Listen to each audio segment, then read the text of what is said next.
من الشيطان الرجيم بسم الله الرحمن الرحيم الحمد لله رب العالمين بارئ الخلائق أجمعين وصلى الله على أشرف الأنبياء والمرسلين حبيب إله العالمين أبي القاسم محمد اللهم صل على محمد وعلى أهل بيته الطيبين الطاهرين المعصومين المظلومين الذين أذهب الله عنهم الرجس وطهرهم تطهيرا اللهم صل على محمد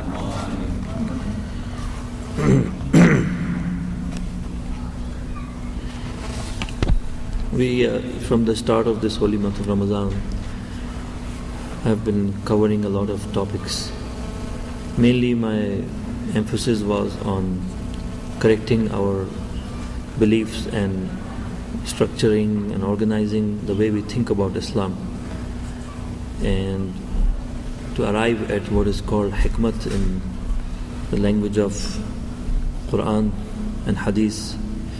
And hikmat has been praised. وَمَنْ يُؤْتَ الْحِكْمَةَ فَقَدْ أُوتِيَ خَيْرًا كَثِيرًا.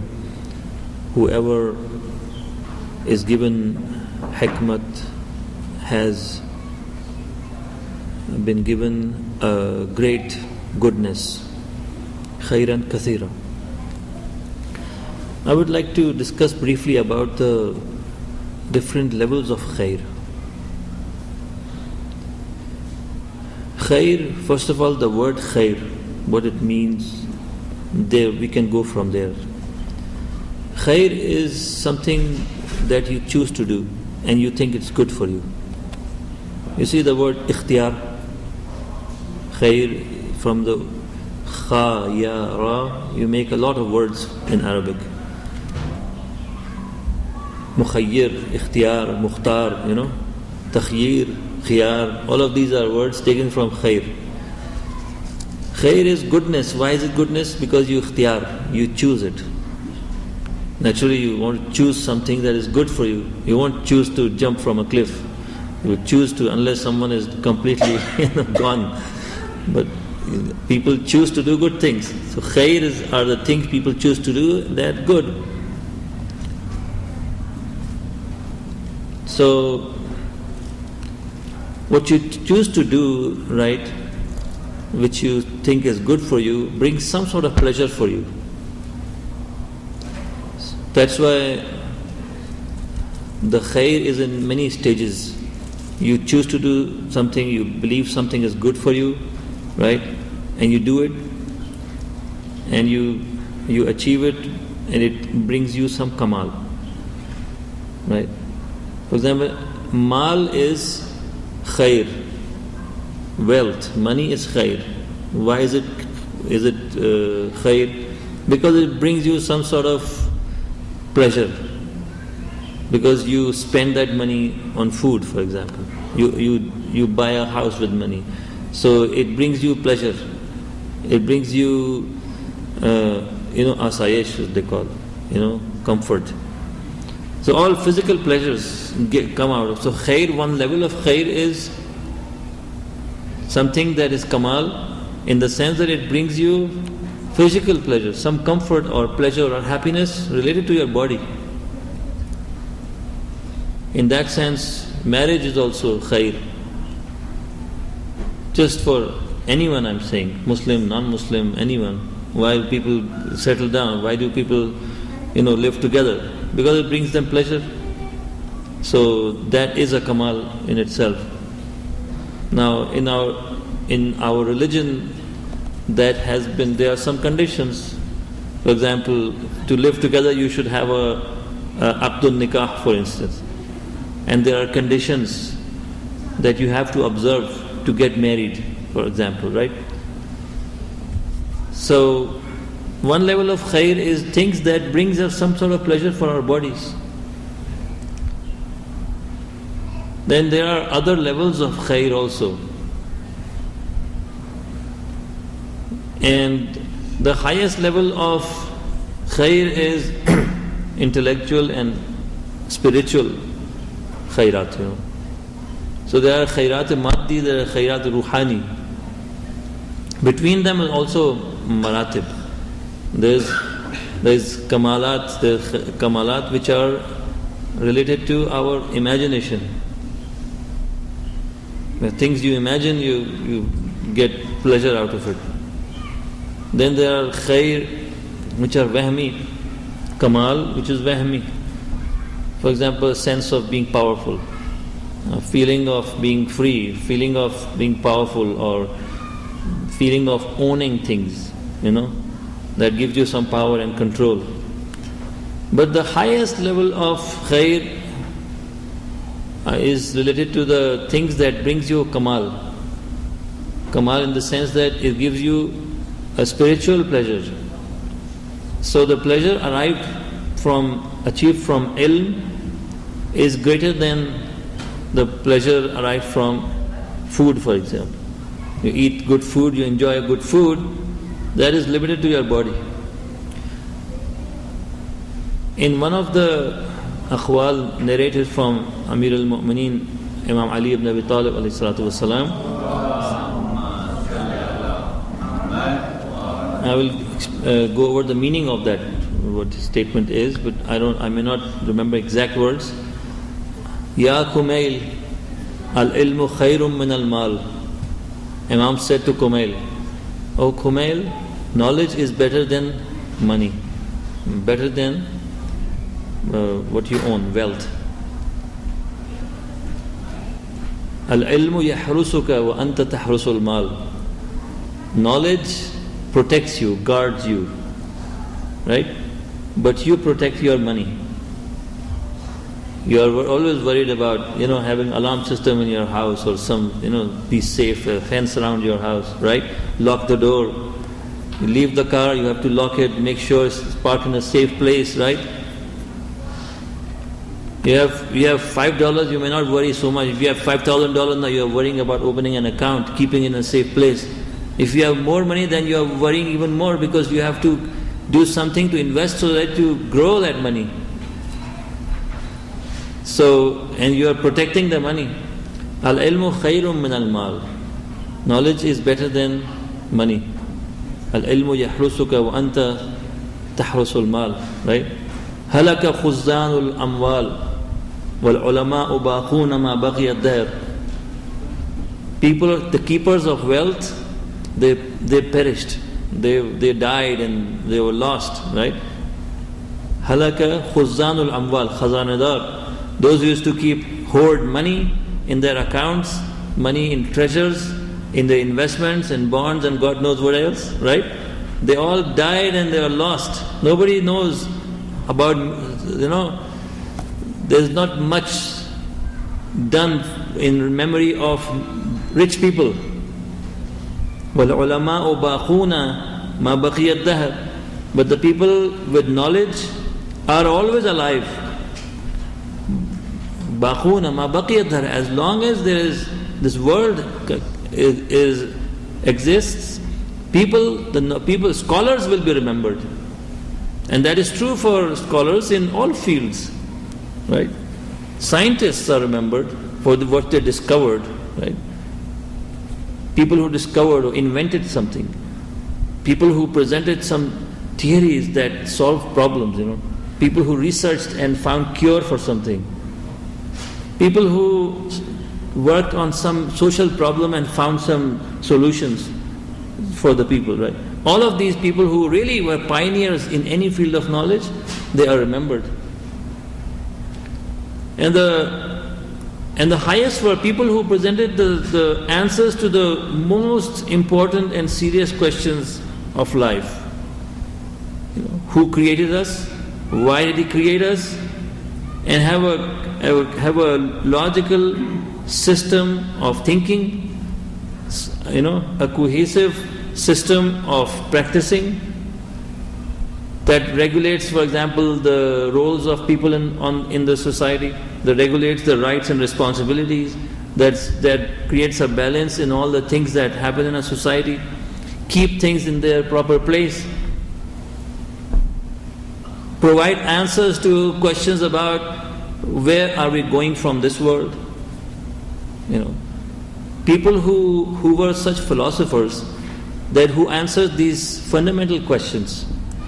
And among those who were thinking, among those philosophers, the highest of them were the Anbiya and Mursaleen alayhimus salam.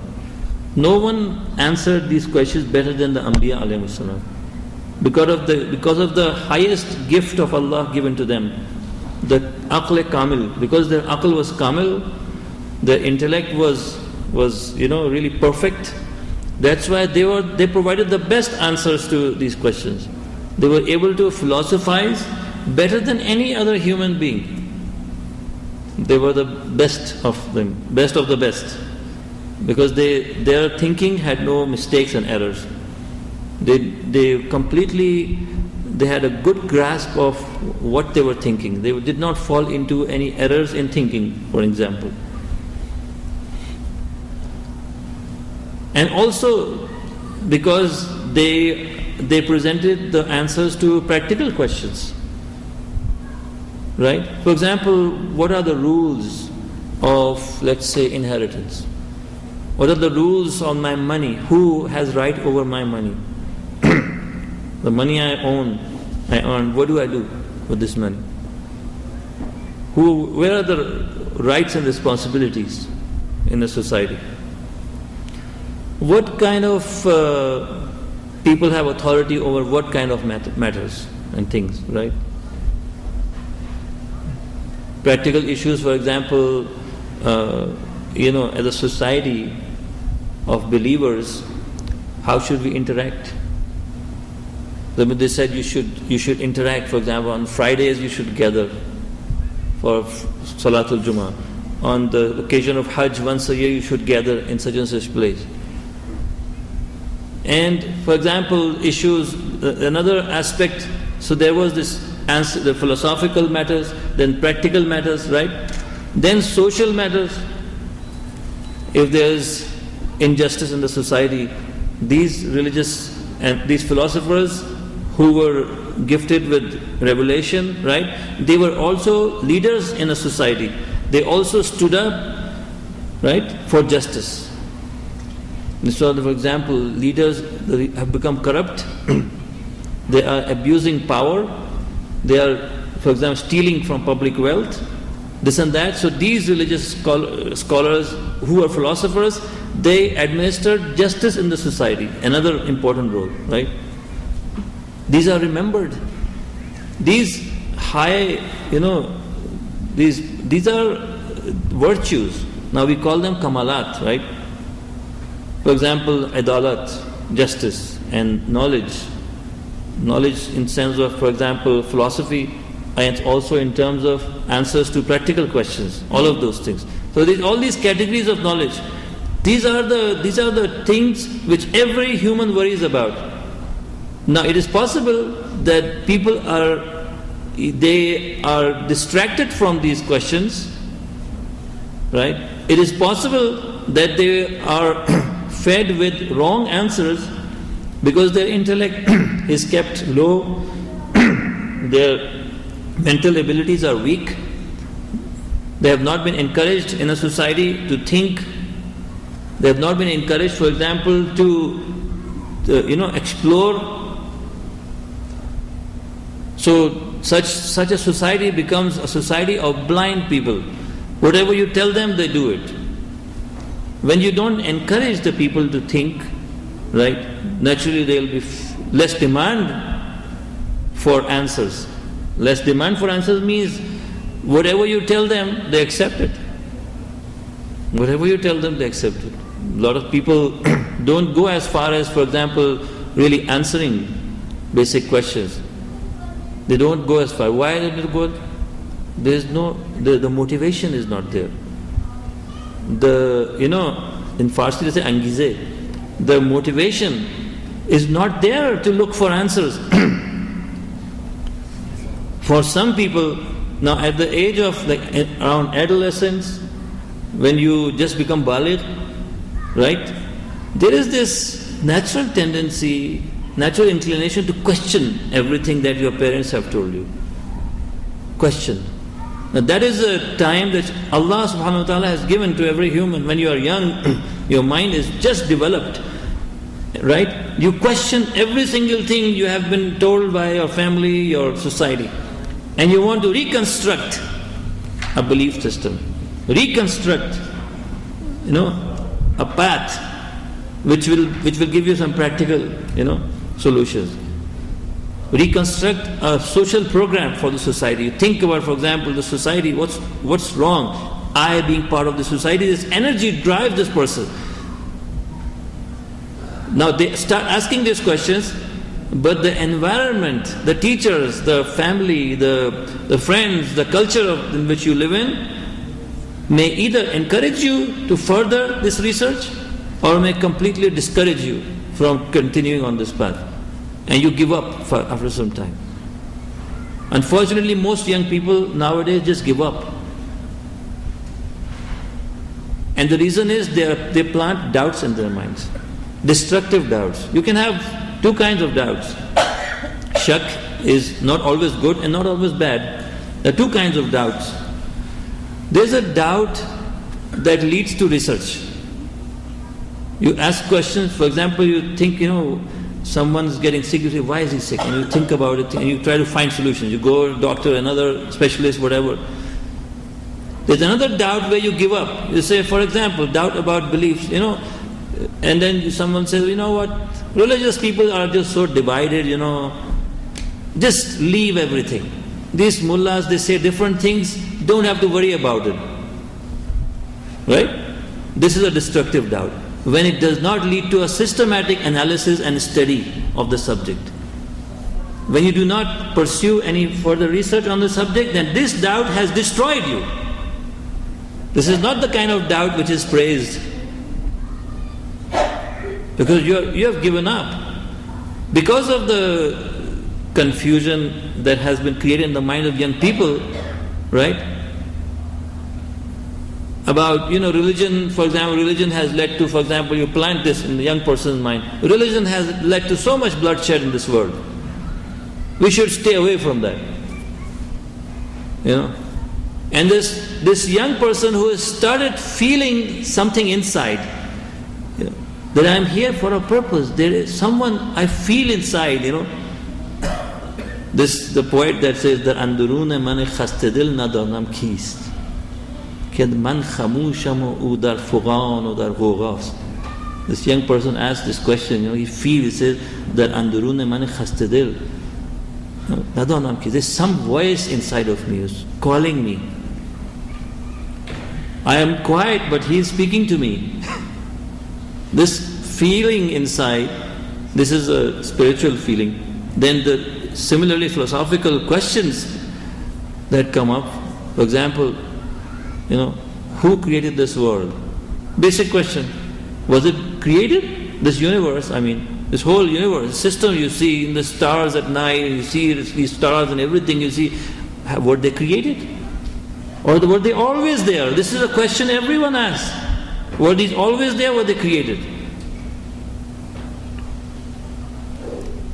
Then this philosopher called Bertrand Russell. Bertrand Russell was an atheist. He was an atheist, very famous philosopher, He said, my father made me an atheist.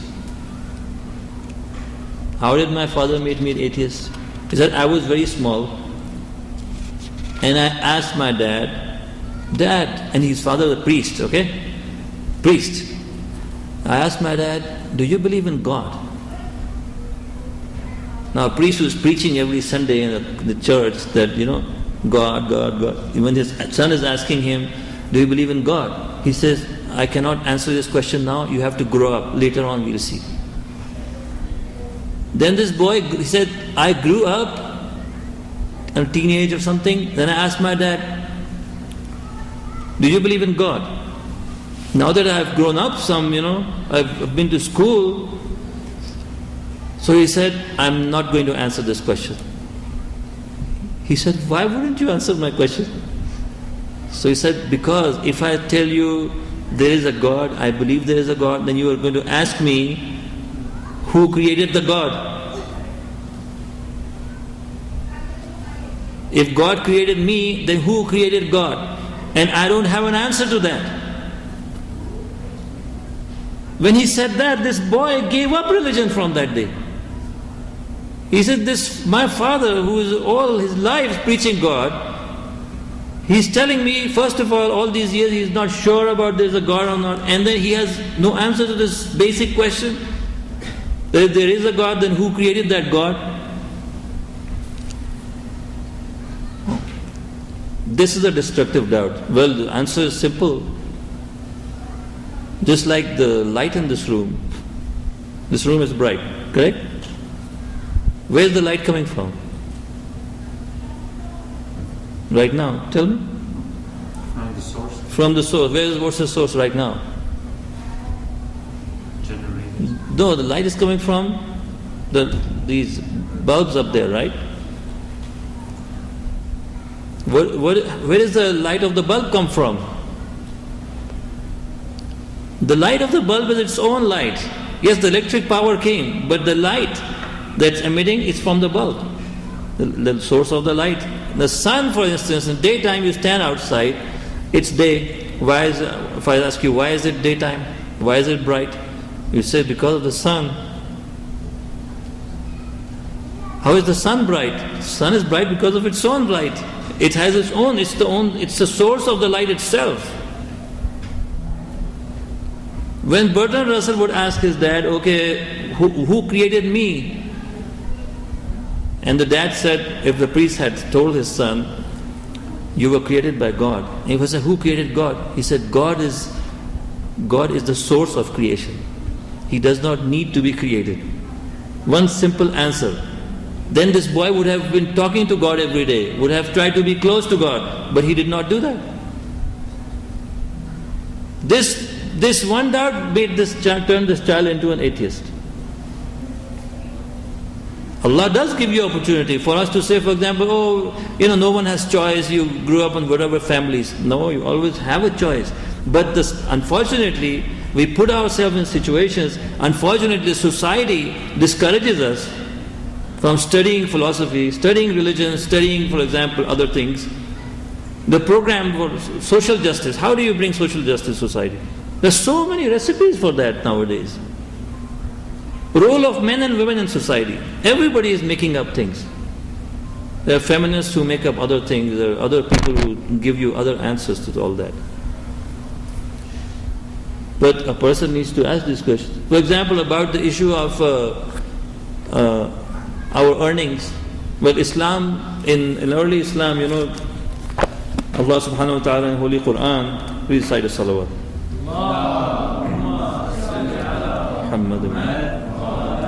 In Surah Al-Anfal, this ayat of Holy Quran, وَعَلَمُوا أَنَّمَا غَنِمْتُم مِّن شَيْءٍ فَأَنَّ لِلَّهِ خُمُسَهُ وَلِلرَّسُولِ وَلِذِي الْقُرْبَى وَالْيَتَامَى وَالْمَسَاكِينِ وَابْنِ السَّبِيلِ إِن كُنتُمْ آمَنتُم بِاللَّهِ وَمَا أَنزَلْنَا عَلَى عَبْدِنَا يَوْمَ الْفُرْقَانِ يَوْمَ الْتَقَى الْجَمْعَانِ وَاللَّهُ عَلَى كُلِّ شَيْءٍ قَدِيرٌ.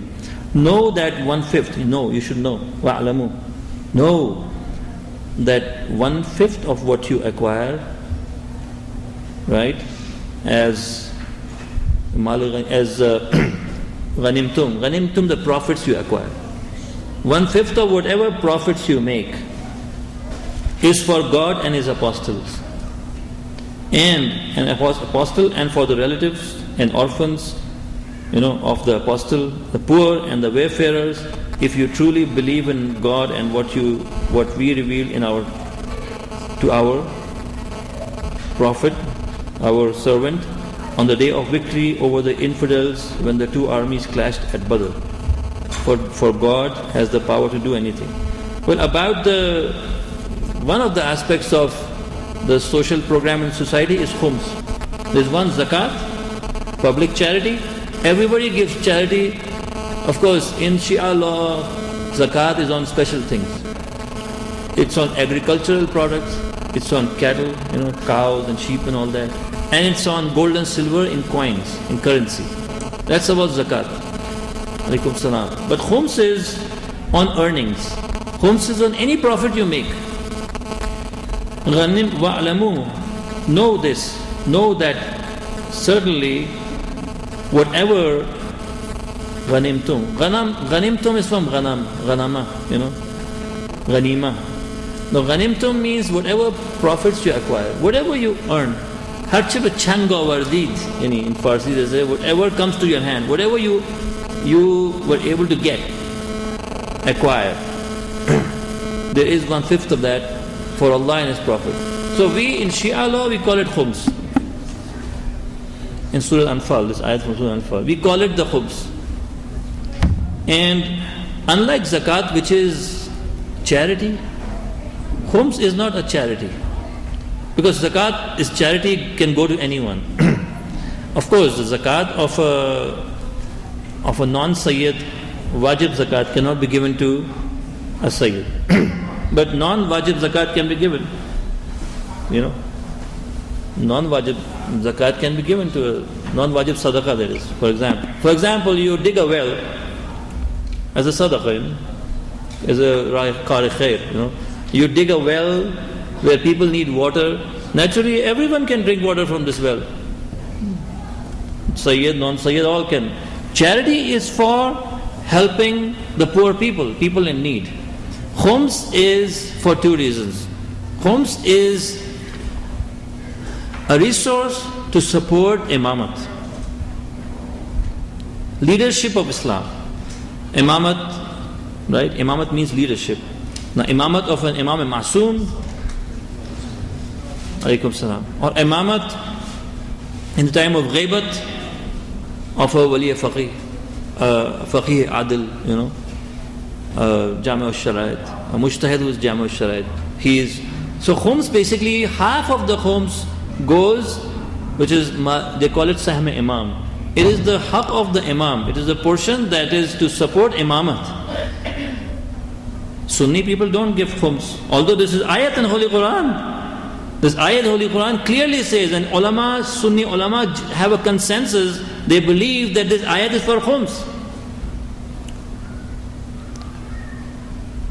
But they say it is on mali ghanimat.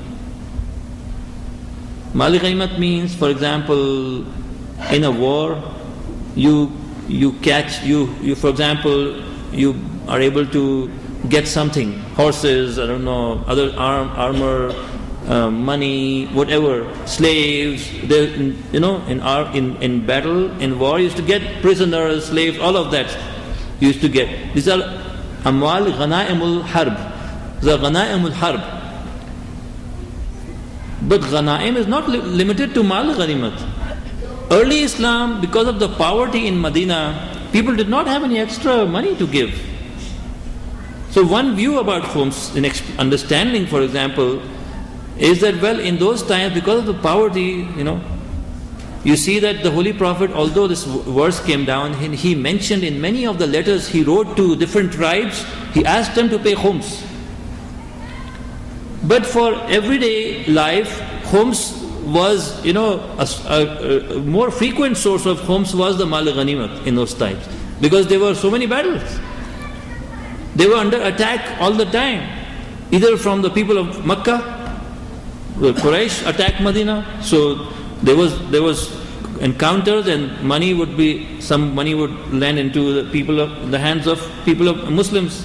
So from that, 1/5 of that was given as khums. Or for example, they would occupy a place or other things, right? There was khums on that. So that became a more popular example of mal ghanimat. But ghanimtum, the Holy Quran talking about ghanimtum means all profits. As from those letters of Holy Quran, letters of the Holy Prophet to other tribes. And also because of later on, the situation changed. There was more prosperity, right? Tijarat, trade increased. People were making more money. There was affluence in the society. You see that there was more emphasis on khums as the time passed from the Holy Prophet's time to the later Imams. There's more explanation, more ahadith on the issue of khums. Right?